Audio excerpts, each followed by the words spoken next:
حضرت عمر رضی اللہ تعالیٰ عنہ کے ساتھ ایک یہودی کا بحث مباحثہ شروع ہو گیا۔ یہودی کہتا ہے کہ حضرت جبرائیل علیہ السلام یہ ہمارے دشمن ہیں اور حضرت میکائیل علیہ السلام ہمارے دوست ہیں۔ جبرائیل علیہ السلام اس وجہ سے ہمارے دشمن ہیں کہ وہ ہمارے خلاف حکم نازل کرتے ہیں، حکم کو لے آتے ہیں اللہ تعالیٰ کی طرف سے، گویا کہ وہ اپنی طرف سے گڑبڑ کرتے ہیں، اس وجہ سے وہ ہمارے دشمن ہیں۔ قرآن میں یہودیوں کے خلاف بہت سخت حکم نازل ہوئے ہیں، اسی وجہ سے وہ یہودی کہنے لگا کہ حضرت جبرائیل علیہ السلام تو ہمارے دشمن اور حضرت میکائیل علیہ السلام جو ہیں وہ ہمارے دوست ہیں۔ حضرت عمر رضی اللہ تعالی عنہ فرمانے لگے یہ کیسے ہو سکتا ہے کہ ایک تمہارا دوست ہو اور دوسرا دشمن ہو، بلکہ دونوں ہی تمہارے دشمن ہیں۔ تو اس وقت اللہ تبارک و تعالی نے قرآن مجید کی یہ آیت نازل فرمائی،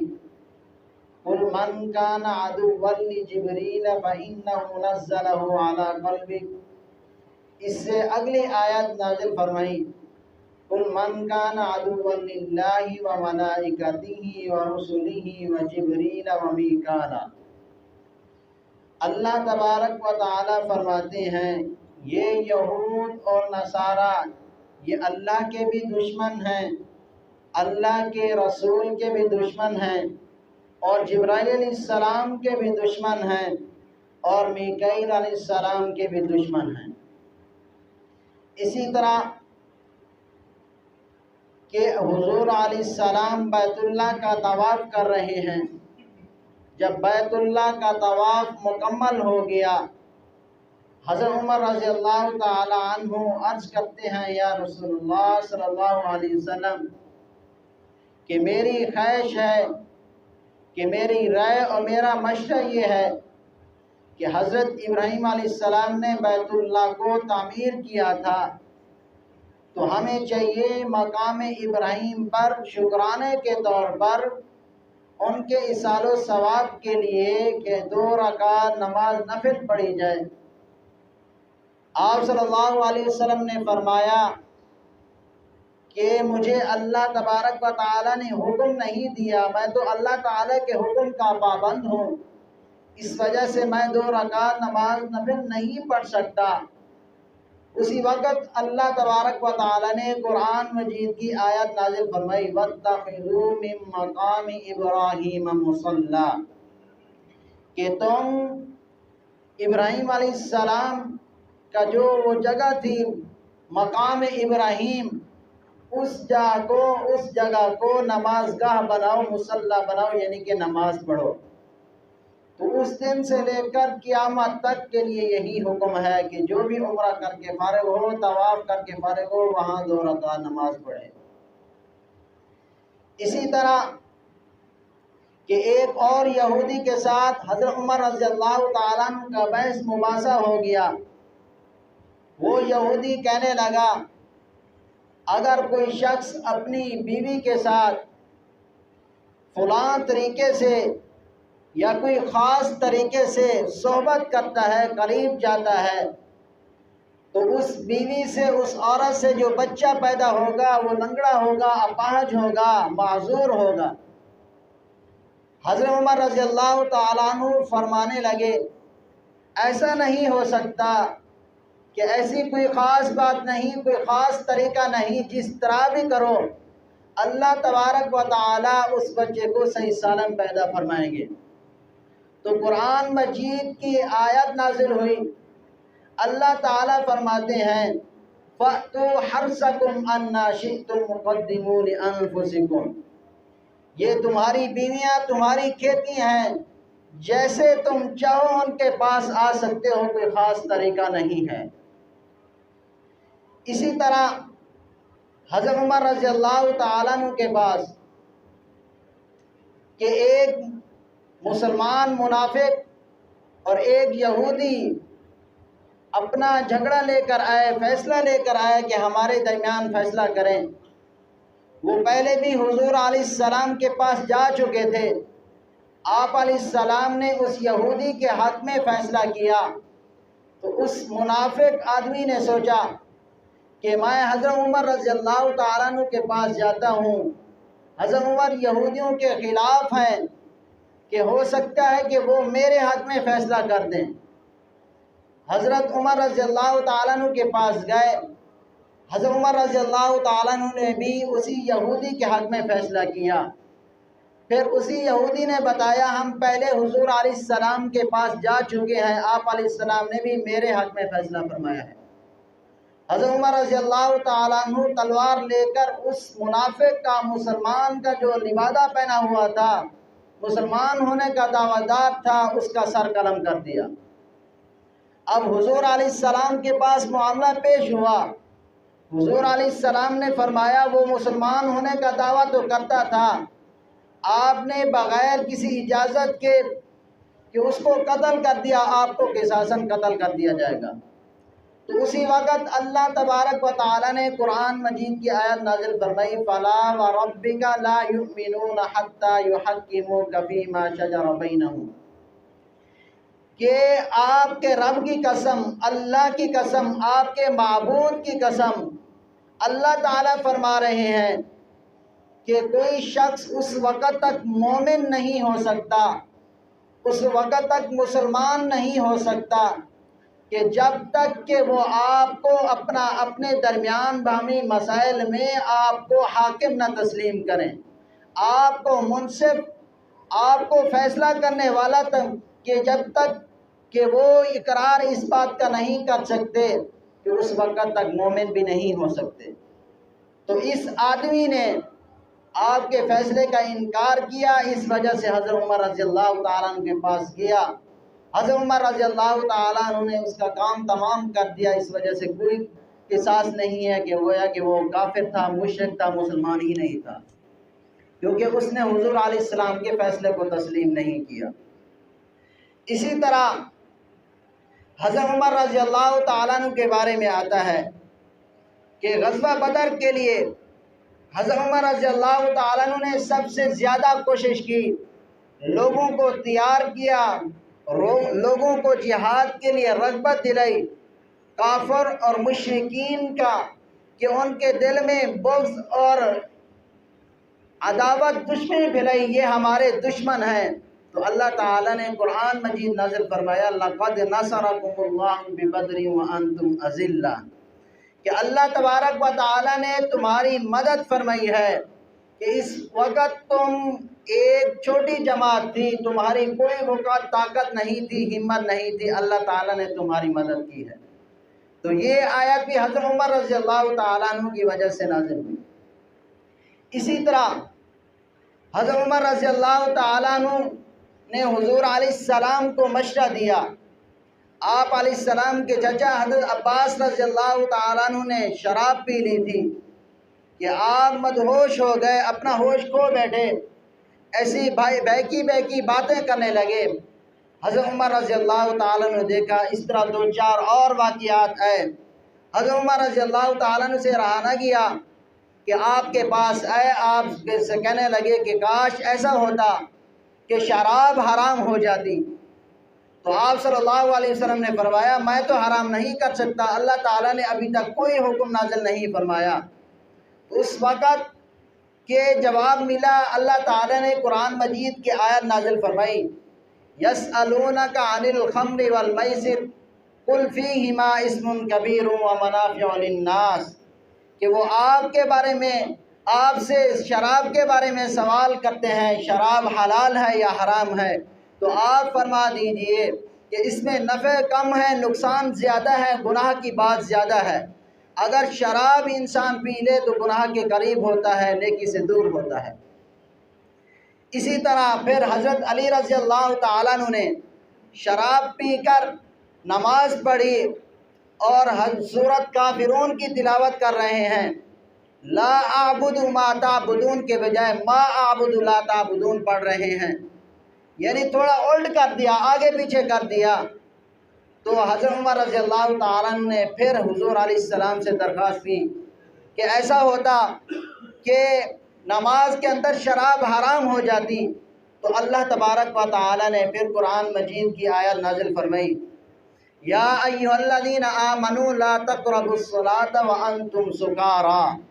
اے ایمان والو نماز کے قریب نہ جاؤ اس حال میں کہ اس وقت تم نشے کی حالت میں ہو، یعنی شراب پی کر آئے ہو تو نماز نہ پڑھو۔ اگر نماز پڑھنے کا وقت آ گیا ہے، نماز پڑھنی ہے تو پہلے شراب نہ پیو، کہ اپنے آپ کو ہوش حواس میں کھڑے ہو کر نماز کے لیے پابند کرو۔ اسی طرح پھر اللہ تبارک و تعالیٰ نے تیسرا حکم نازل فرمایا کہ شراب کو بالکل حرام قرار دیا۔ حضرت عمر رضی اللہ تعالیٰ نے فرمایا یہ بالکل حرام ہو جاتی کہ ہمارے لیے یہ نفع کی بات ہوتی، تو اللہ تعالیٰ نے قرآن مجید کی آیت نازل فرمائی، یا ایھا الذین آمنوا انما الخمر والمیسر والانصاب والازلام، کہ اے ایمان والو اللہ تبارک و تعالیٰ نے تمہارے اوپر شراب کو، جوئے کو، اس طرح شطرنج کو، اس طرح شرائط کو، شرطیں جو لگائی جاتی ہیں، یہ تمام چیزوں کو اللہ تعالیٰ نے تمہارے اوپر حرام قرار دیا، اور یہ شیطانی کام ہے، یہ شیطانی گندگی ہے، شیطان کے کام ہوتے ہیں، مسلمان کے کام نہیں ہوتے۔ تو حضرت عمر رضی اللہ تعالیٰ عنہ کی رائے اور مشورے کے مطابق کہ قرآن میں 3 مقامات پر شراب کو حرام قرار دیا گیا۔ اسی طرح حضرت عمر رضی اللہ تعالیٰ عنہ حضور علیہ السلام کو فرماتے ہیں، یا رسول اللہ صلی اللہ علیہ وسلم اگر ایسے ہوتا کہ پردے کا حکم نازل ہو جاتا کہ لوگ ازواج محترمات کے پاس آتے ہیں کہ ان سے مسائل پوچھتے ہیں، پردہ نہیں کرتے، کیونکہ اس وقت پردے کا حکم نازل نہیں ہوا تھا، کہ ہو سکتا ہے یہ فتنہ پھیل جائے کہ کسی کے دل میں کوئی شک ہو، کہ کسی کے دل میں کوئی ایسی بری بات ہو، تو اللہ تبارک و تعالیٰ نے قرآن مجید کی آیات نازل فرمائی کہ یا نساء النبی لستن کاحد من النساء، اے نبی کی عورتوں اپنے گھروں کو لازم پکڑو، اگر تمہارے کوئی گھر آ جائے اور پھر ان سے نرمی سے بات نہ کرو بلکہ سختی میں ان کو جواب دو، تاکہ ان کے دل میں کوئی لالچ، کوئی طمع پیدا نہ ہو محبت کا۔ اسی طرح حضرت عمر رضی اللہ تعالیٰ عنہ نے حضور علیہ السلام کو مشورہ دیا کہ اگر ایسے ہو جاتا کہ 3 اوقات میں کوئی کسی کے گھر میں داخل نہ ہو بغیر اجازت کے، تو آپ صلی اللہ علیہ وسلم نے فرمایا تو میں تو کسی چیز کا حکم نازل نہیں کر سکتا۔ اللہ تعالیٰ نے قرآن مجید کی آیت نازل فرمائی، یا ایھا الذین آمنوا لا تدخلوا بیوت النبی الا یؤذن لکم،